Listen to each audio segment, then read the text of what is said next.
Olá, meus amigos. É, Quero agradecer a todos aí pela atenção. Hoje, a convite da professora Marijara, eu estou com o desafio de conversar um pouco sobre questões ligadas à cultura, né? Então, é, é meio que aonde a coisa se justifica. A matéria cultura, natureza e diversidade cultural, ela encontra um ponto de ancoragem importante, porque é um desdobramento das ciências sociais, da antropologia, né? Das ciências políticas. E falar sobre cultura é muito difícil, não é uma conta muito fácil. Já há algum tempo eu me debruço sobre esse tema, e especialmente falar sobre cultura aplicada ao nosso cotidiano amazônico, né? A nossa correlação com esses saberes, é, esses modos operandi, esses modos vivendi que fazem o nosso dia a dia, né? Um pouco da herança do que nós recebemos ao longo de milhares de anos, né? A forma como a gente se relaciona e esse conjunto todo, esse arcabouço de informação, ele constrói, né, o que se pode chamar de cultura, né? Porém, como um acadêmico do curso de rede de computadores, né, importante também salientar que essa matéria tem conexão direta com a nossa atividade profissional, com a nossa formação, porque a tecnologia da informação acelera a comunicação, aproxima pessoas, transforma o comportamento, influencia hábitos e costumes, né? Mas eu quero começar dando uma definição bem mais anterior para o contexto de grupo, né? É, a existência humana, né, no planeta data de pelo menos 300 mil anos, desde que a gente começou a fazer o uso cotidiano do fogo, né? Desses 300 mil anos, o gênero Sapiens, por exemplo, existe há 200 mil anos, né? Essa referência é que eu estou utilizando em relação ao presente, certo? No entanto, há 70 mil anos o homem inventou a capacidade cognitiva, né?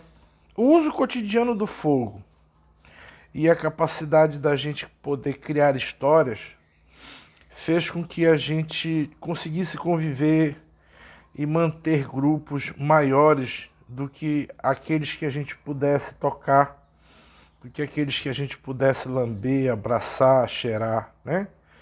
Os grupos humanos primitivos eram compostos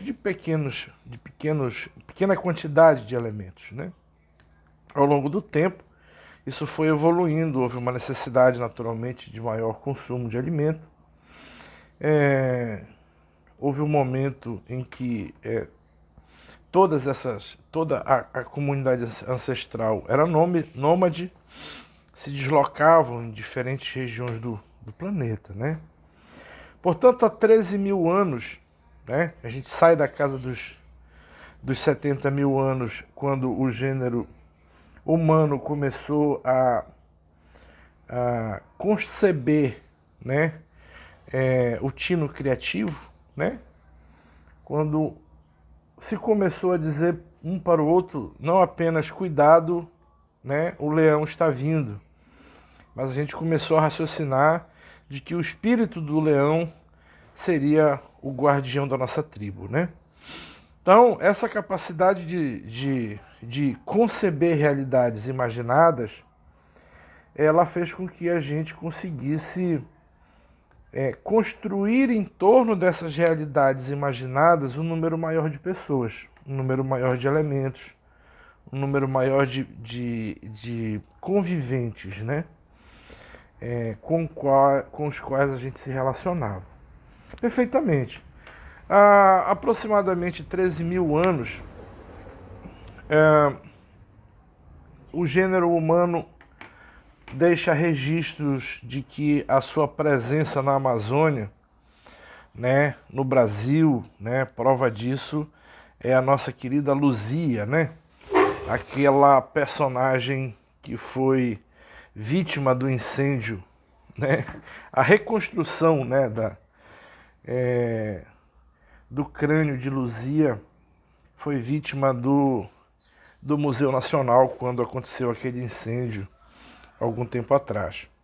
Então, lá em Minas Gerais foi encontrada, só para a gente relembrar, um fóssil que dataria de 13 mil anos e um esforço da comunidade científica brasileira com a comunidade científica internacional foi feita uma reconstrução de como seria essa primeira personagem da nossa história, né?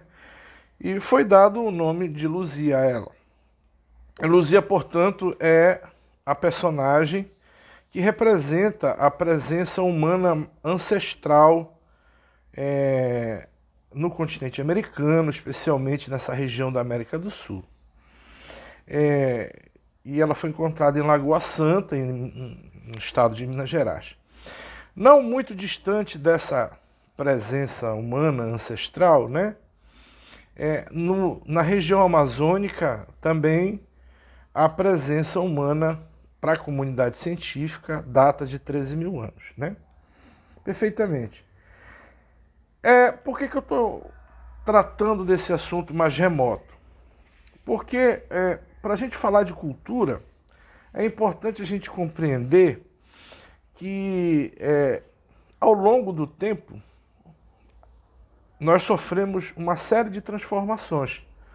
Isso tem a ver com o contexto histórico, os nossos hábitos e costumes, a nossa forma de alimento, todo esse universo que existia do homem ancestral na Amazônia, ele foi quebrado ou ele foi invadido por uma cultura europeia, né? Essa cultura europeia trouxe os seus valores, ela trouxe as suas crenças, ela trouxe os seus mitos, ela trouxe os seus valores, as suas realidades imaginadas, né? Como menciona o Harari, né? Yuval Noah Harari, no livro que eu quero sugerir inicialmente para vocês, Sapiens, Uma Breve História da Humanidade. Esse livro é uma série, né? E ele tem uma importância significativa para mim, assim como o Zygmunt Bauman, né? Em Modernidade Líquida, que são o Bauman mais num contexto antropológico, que a gente vai falar mais na frente, mas essa coisa inicial com relação aos grupos ancestrais humanos e a presença do homem na Amazônia, do Reinaldo, no livro 1499, O Brasil antes de Cabral. Perfeitamente. Então, dito isso, né, esse preâmbulo inicial sobre o tema, né, o Roberto da Mata, um importante intelectual brasileiro contemporâneo nosso, carioca, ele fala sobre a bússola de navegação social. Ele compara que a nossa sociedade, a gente sempre, historicamente, tem analisado os nossos grupos humanos a partir de uma bússola social verticalizada, né? Onde os mais próximos do comportamento europeizado estão no topo e os mais próximos daqueles que têm um comportamento mais conectado às comunidades ancestrais seriam grupos que estariam abaixo, no nível inferior àqueles que se colocam como, ou que se colocaram historicamente, a gente vai ver isso mais na frente, né, como sendo uma sociedade mais evoluída do que a outra, né? Enfim, então, é, e nós vivemos uma cultura aristocrática, né, em que a família portuguesa, por exemplo, ela vem para o Brasil no final do século XIX, depois das transformações republicanas que o mundo sofreu na Europa, no final do século XVIII, com a Revolução Francesa, essa coisa toda, e trouxe para cá uma elite portuguesa com costumes, com valores, e até meados do século XVII, XVIII, não havia ainda ninguém que se atrevesse a se declarar brasileiro, né? Brasileiro era aqueles que comercializavam pau-brasil, né? Então, se na Europa alguém se referisse a alguém como brasileiro, significava que ele era um vendedor de madeira, um vendedor de pau-brasil, né? Então, essa construção desse sentimento de pertencimento brasileiro, ele vai se acentuar em meados do século XIX, especialmente depois dessa ruptura que Pedro I faz com a coroa portuguesa e torna o Brasil independente. Então, nós vamos avançar no início do século XX, com a busca da identidade nacional, essa coisa toda, no sentido de construir essa sensação de pertencimento, né? Perfeitamente. Muito bem. Agora, é para o senso comum, né, para as pessoas que não puderam se debruçar sobre o que pensa os cientistas sociais, né, o que pensa a academia, o que pensa o meio acadêmico de modo geral, né, o senso comum, o da filosofia do boteco, o cara da parada do ônibus, as pessoas que não puderam estudar, né, de modo geral, o tema. Para elas, cultura está ligada a conhecimento, a etiqueta. Aqueles que têm capacidade de ter um comportamento para eles tido como civilizado, né? Então, se o sujeito, para o senso comum, é culto, é porque ele tem cultura, né? E o que eles julgam não ser um sujeito culto é alguém que não tem cultura. Isso é uma absoluta inverdade, né? Na verdade, todos temos cultura. Todos os grupos organizados detêm uma cultura. A gente herda esse nome do sentido biológico propriamente dito, né? Essa proliferação de padrões recorrentes, vamos chamar assim, de comportamentos parecidos ou esperado, né, por aquele grupo, é uma cultura. Então eu não posso afirmar que o sujeito que ouve música clássica tem cultura em relação ao que ouve, sei lá, o funk. O sujeito do funk não tem, não, eu não posso afirmar isso. Isso não é verdade, certo? Existe a cultura de periferia que produz o resultado daquela manifestação ali, que é o funk, tá certo? Assim como existe aqueles que estão mais ligados a uma cultura tradicional, a uma cultura erudita, né? Portanto, todos têm cultura. Não há ninguém, absolutamente ninguém, que não pertença a um determinado grupo cultural, ok? Então, a cultura para a sociologia é esse conjunto de hábitos, é esse conjunto de costume, é esse conjunto de comportamento. Perfeitamente. Agora, existem relações culturais, ok? Essas relações culturais, elas sofrem uma profunda influência do contexto histórico, né? Veja, por exemplo, que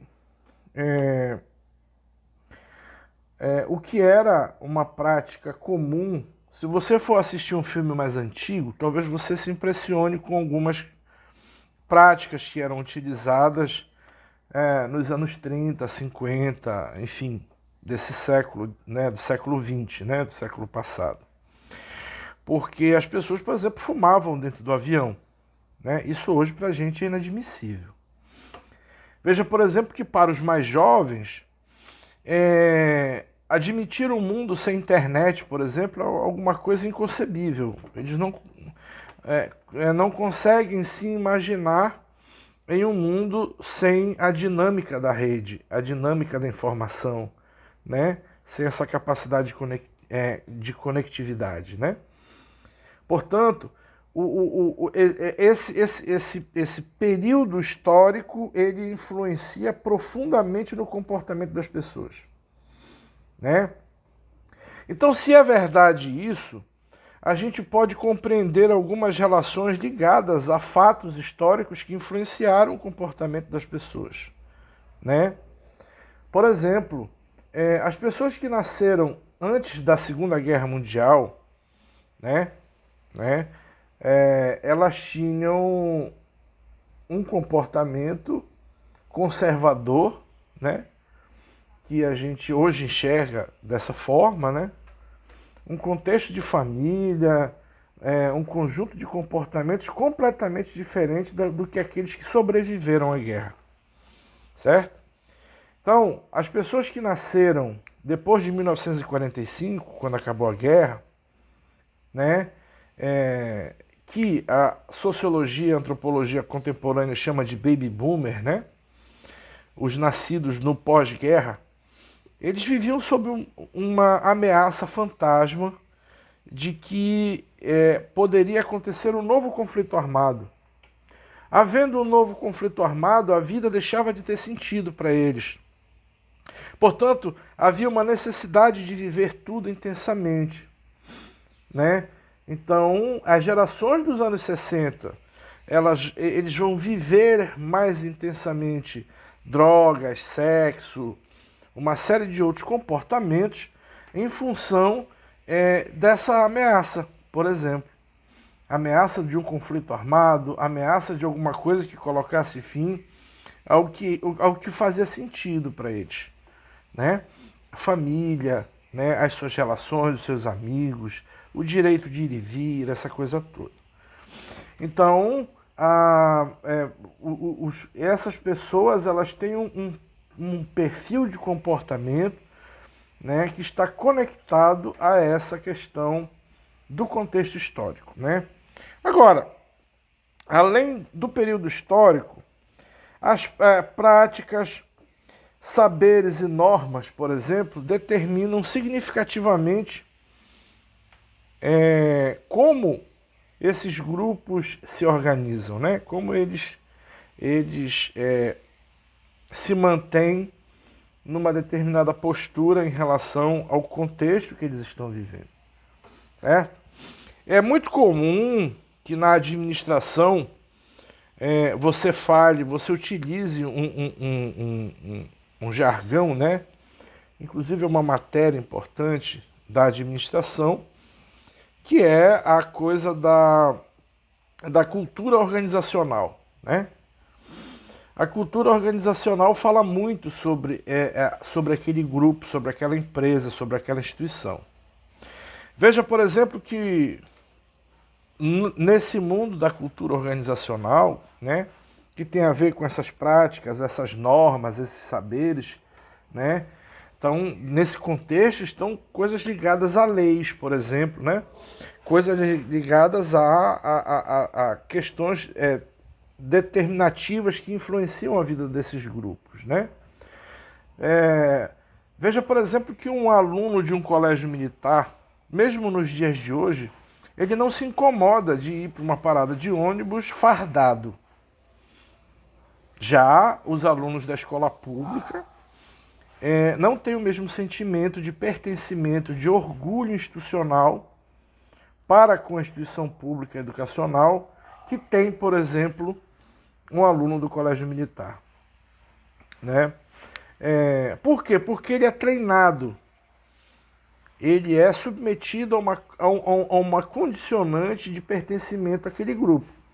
Caso ele não se comporte como é esperado, como determina as regras, como determina as normas daquela instituição, ele é afastado da instituição, né? Isso também acontece no Exército Brasileiro. Qualquer empregado, qualquer candidato recém-admitido numa organização que tem uma cultura organizacional muito forte, essa pessoa precisa passar por um processo de integração.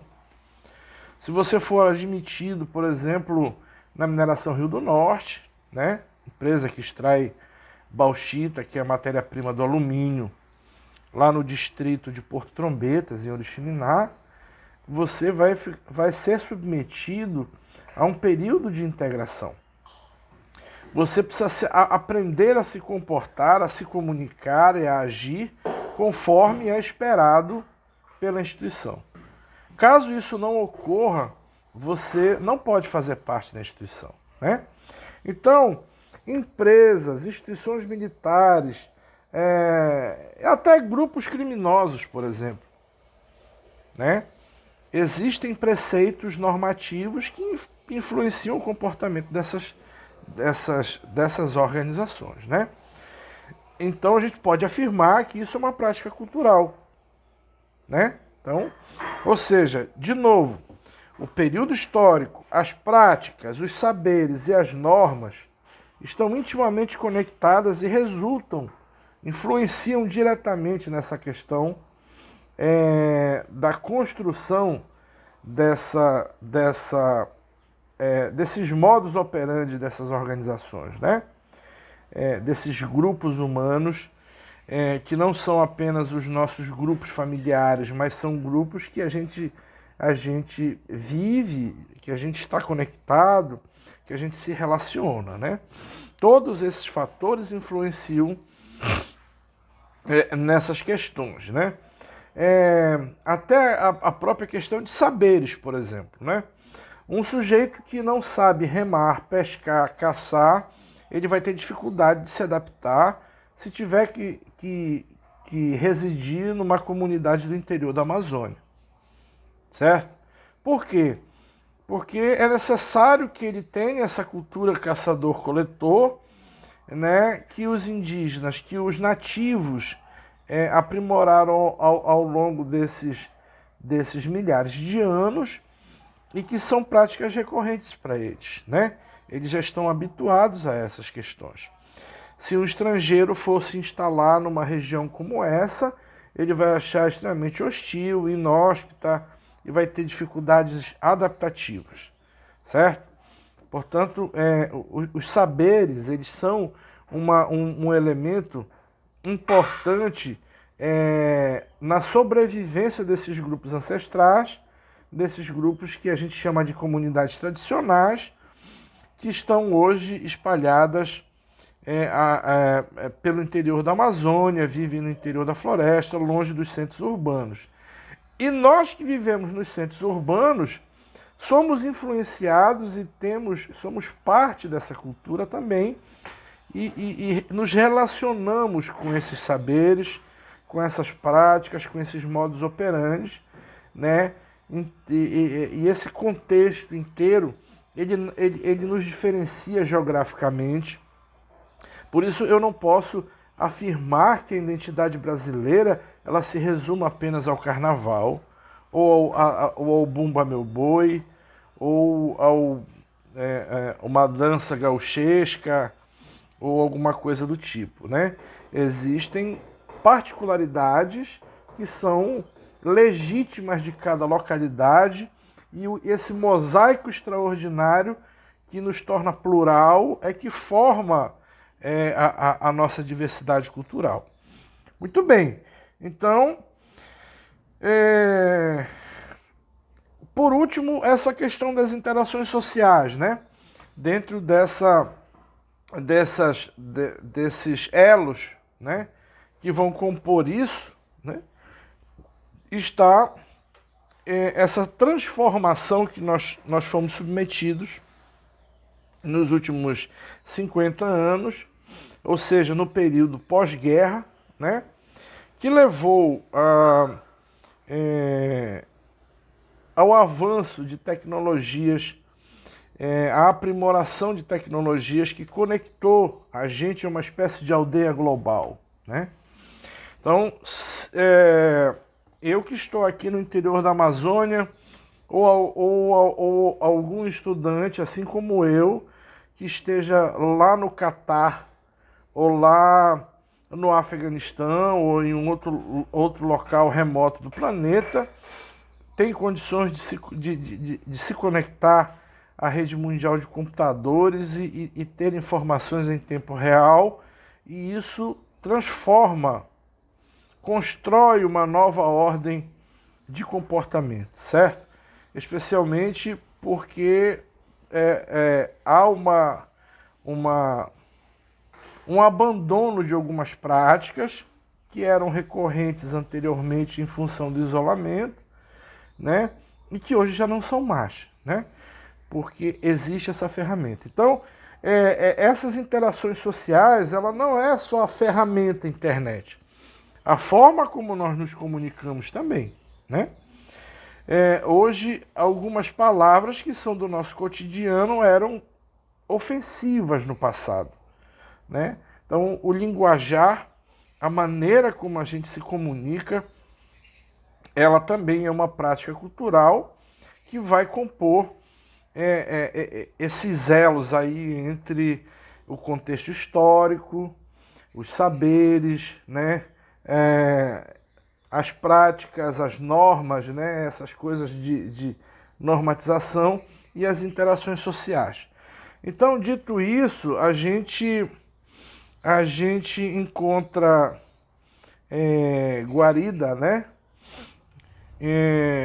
Dentro desse universo extraordinário, né, que é composto pelas ciências sociais, né?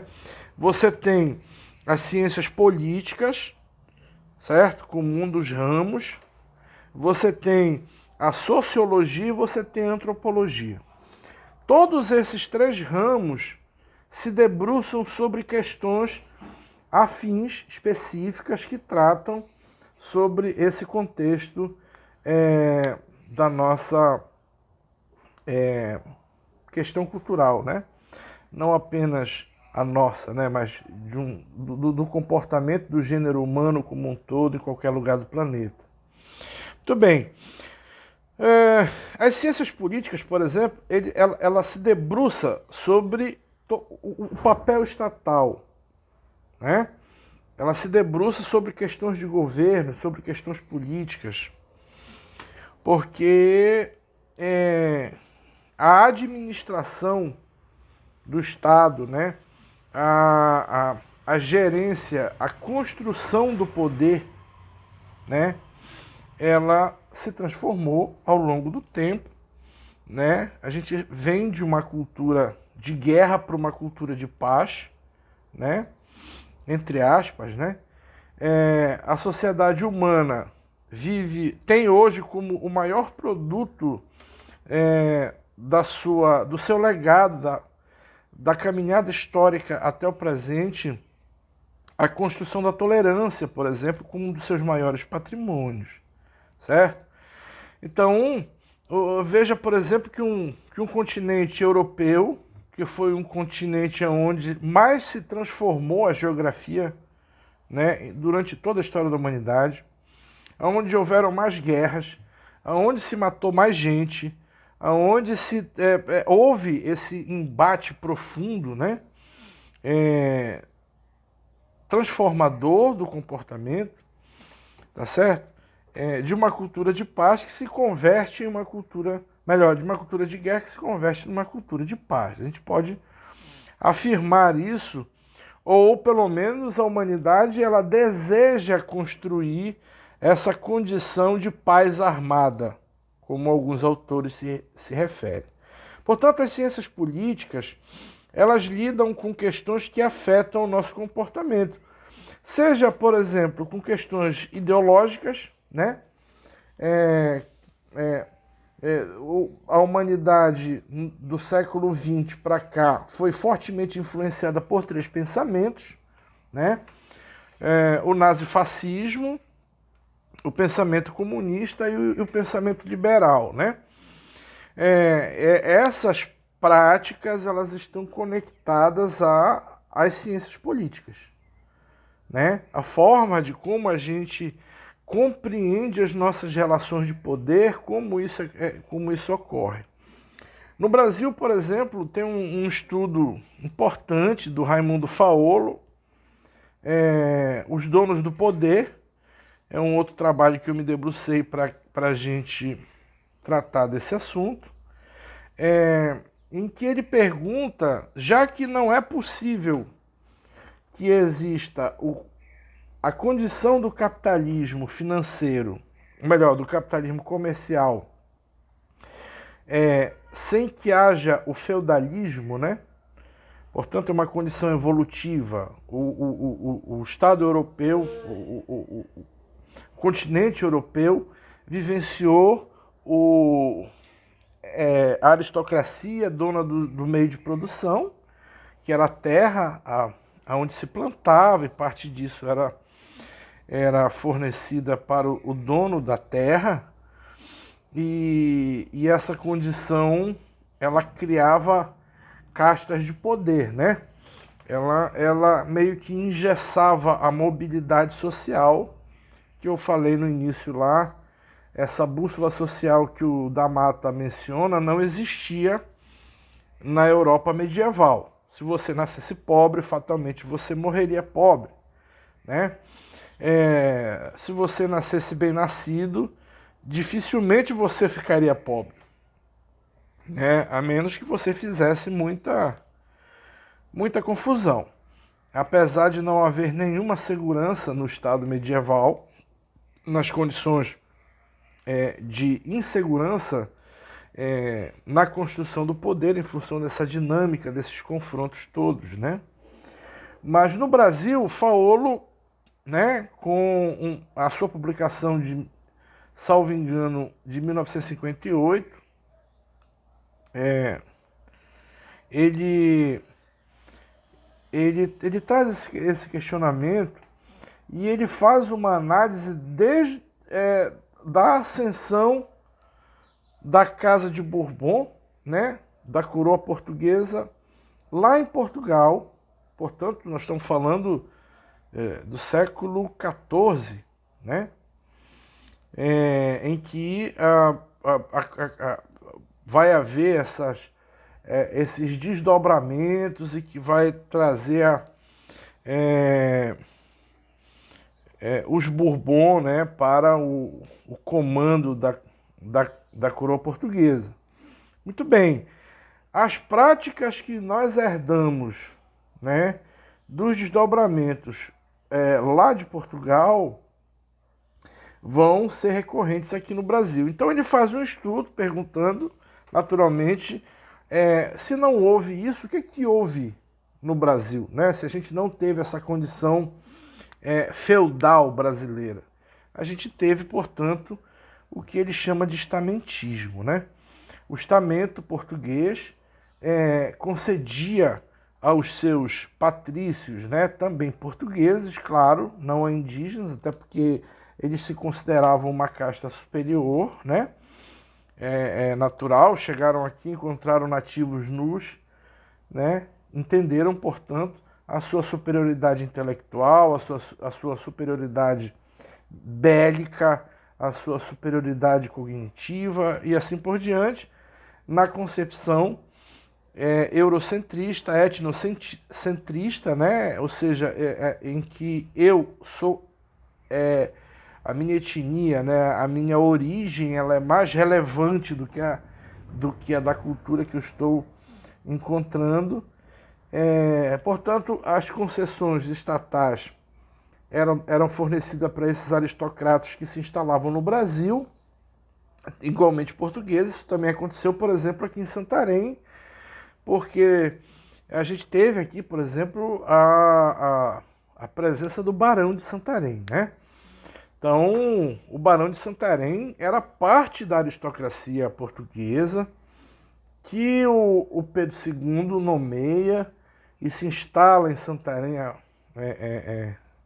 Casa Real, né? Quer dizer, um representante da coroa que se instala na Amazônia, especialmente numa região de tamanha importância estratégica na política do Segundo Império, né?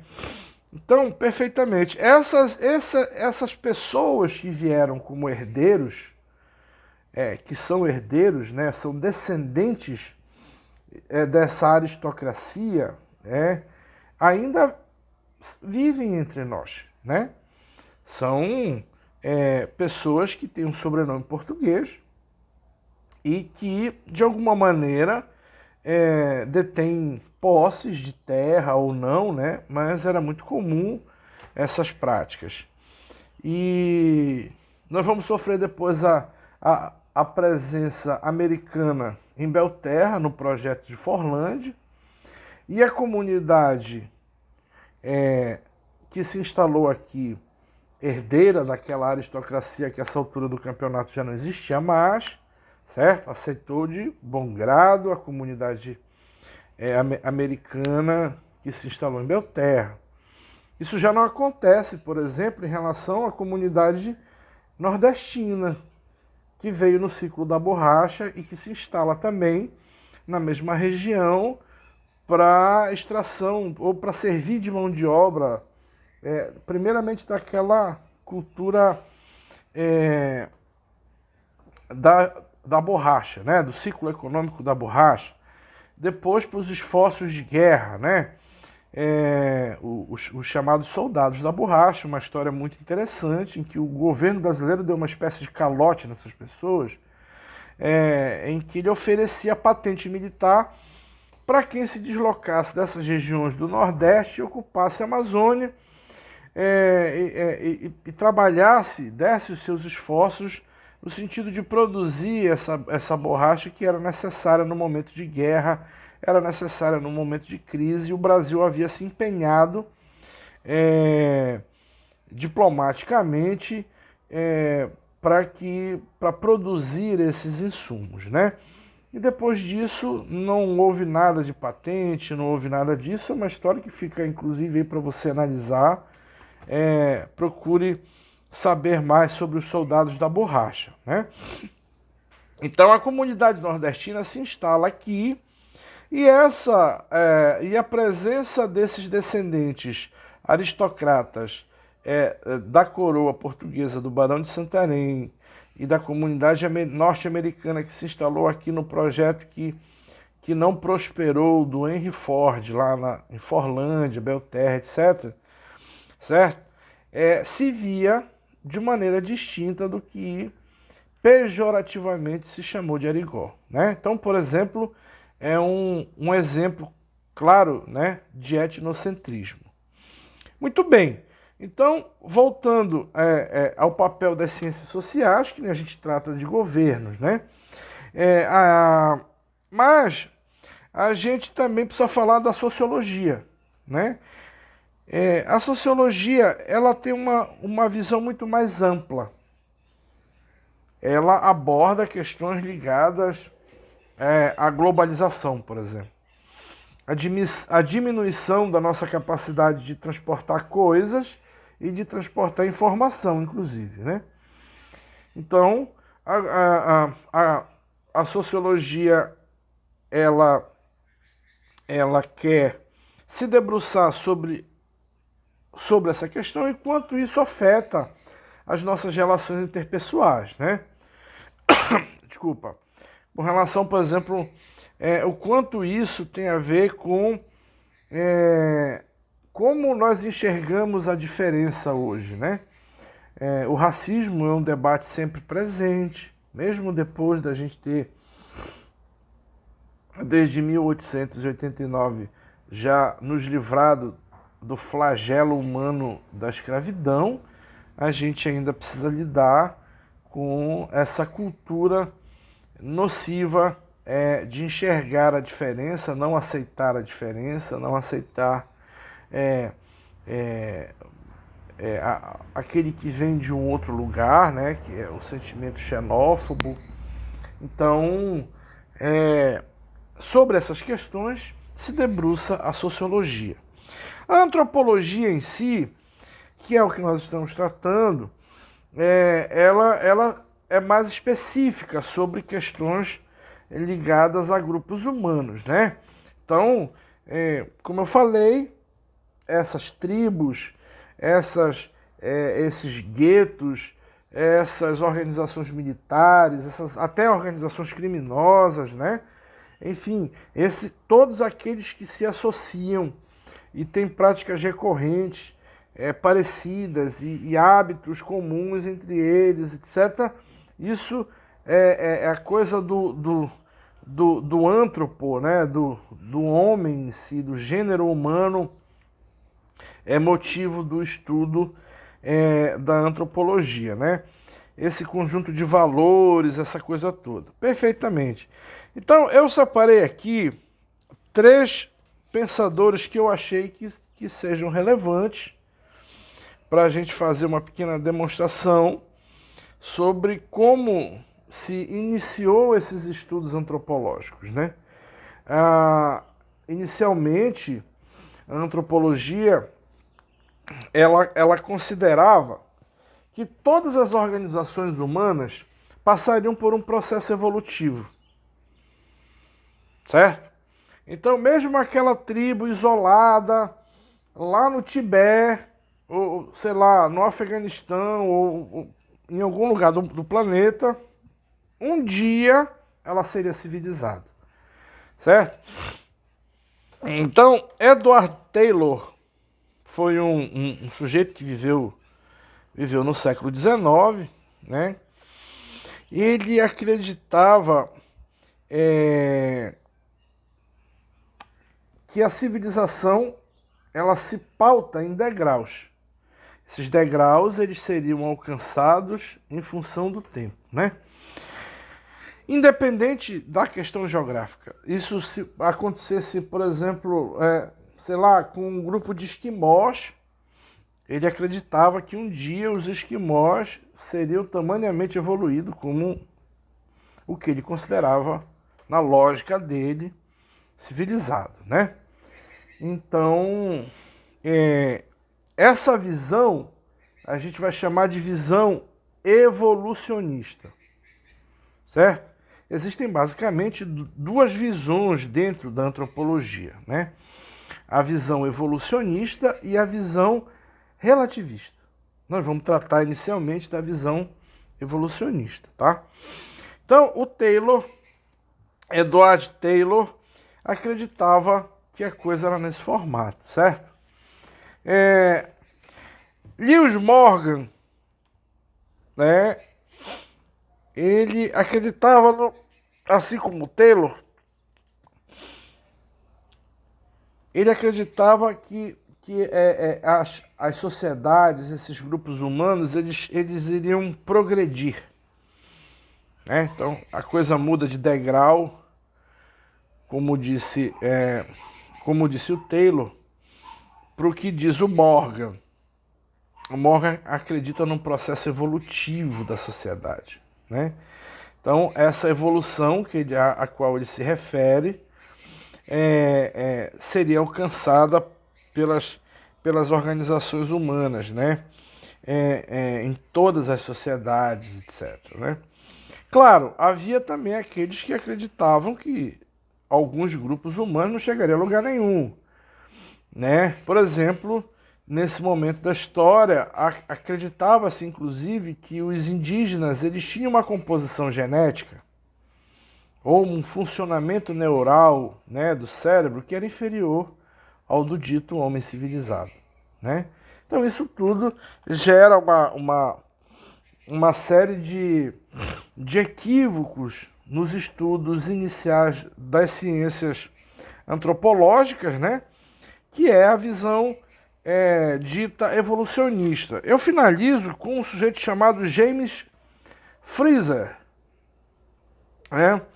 Esse Frazer, né? Na verdade, não se escreve Freezer normal, né? Como se escreve para o proleto doméstico. É Frazer, F-R-A-Z-E-R, né? Ele acreditava não nessa cadeia evolutiva, Mas ele acreditava que as crenças elas seriam aprimoradas, passando das comunidades que acreditavam na instituição mágica, né, do que o Harari chama, né, de verdades idealizadas, né? Então, ele acreditava que essas verdades idealizadas elas passariam da transformação da magia para a evolução para um conceito mais religioso, né? E isso evoluiria talvez para um conceito científico, independente também da região do planeta onde isso fosse ocorrer. A coisa era mais ou menos nesse formato. Agora, esse sujeito fez um estudo sobre folclore muito interessante, né, que eu preciso registrar. No entanto, esse era o pensamento dito evolucionista, ok? Muito bem, vamos em frente. A visão relativista é a visão que a gente tem hoje, certo? E qual é a visão que nós temos que a antropologia defende hoje, né? Ela defende que cada grupo humano tem a sua própria cultura, e essas culturas, como eu disse anteriormente, formam um grande mosaico, e esse mosaico é o que há de mais legítimo, né? Não essa história de que a gente precise ter uma identidade única para uma organização humana tão grande como o Brasil, né? Seria impossível, ou seria negligente, pelo menos, afirmar isso, né? Muito bem, então ele admite a condição de diversidade como algo positivo. Olha só, né? A desnaturalização, ou seja, eu aceito, eu tolero o diferente e vejo isso como algo de fato positivo, né? Então, a visão relativista nada mais é do que a pluralidade. Eu admito que existam manifestações plurais, que o Brasil, ele por ter sido formado, a sua formação étnica, advinda da figura do indígena ancestral, ok? A figura do português colonizador, a figura do negro no regime escravista, né? Que veio para cá. Depois a gente teve, com a abolição da escravatura, a manutenção da comunidade negra e a introdução da mão de obra europeia, né? Aqui formando mamelucos, formando cafusos, formando negros e mulatos e tal. Quer dizer, todo esse arcabouço étnico que forma o povo brasileiro, né? Como bem retrata Sérgio Buarque de Holanda, que faz uma análise importante sobre isso. Também Darcy Ribeiro, que trata também desse assunto, inclusive no Casagrande Senzala. Todo esse conjunto de valores humanos, certo? Que formam essa pluralidade racial, ou melhor, essa pluralidade cultural, né? Muito bem. Então, nesse contexto, existe um sujeito chamado Franz Boas. Importante, né? A gente avaliar isso. Ele se posiciona contrário ao dito eurocentrismo, certo? De que a Europa é o umbigo do mundo, né? Hoje, modernamente, a gente está vivendo, não o eurocentrismo, mas talvez um americanismo centralizado, né? Não sei como dizer isso. O estudo das culturas em particular e a negação do que ele chama de comparativismo, né? Ou seja, a minha cultura ela não é melhor nem é pior do que a cultura indiana, ou americana, ou sueca, ou sei lá o que, né? Cada um tem a sua. né? E essas particularidades devem ser respeitadas. Portanto, não é admissível de comparação. Essa comparação ela é injustificada, né? Ele se posiciona de maneira contrária a isso. Muito bem. Então, o controle da ideia, essa coisa de etnocentrismo, que eu acabei de dar exemplo aqui, da comunidade europeia herdeira da aristocracia do Segundo Império, onde se instalou aqui em Santarém o Barão de Solimão, o Barão de Santarém, né? Com a comunidade americana que se instalou aqui também por ocasião da implantação dos projetos desses projetos do ciclo da borracha, que acabou não acontecendo, né? E a rejeição da comunidade ou a construção pejorativa, né? Ou se posicionar de maneira superior a um outro grupo de imigrantes, né? No caso, imigrante nordestino. Então, isso para a antropologia é o etnocentrismo, né? Então a visão relativista, ela nega, ela é contrária a essa condição em que você menospreza, tenta diminuir a cultura alheia, né?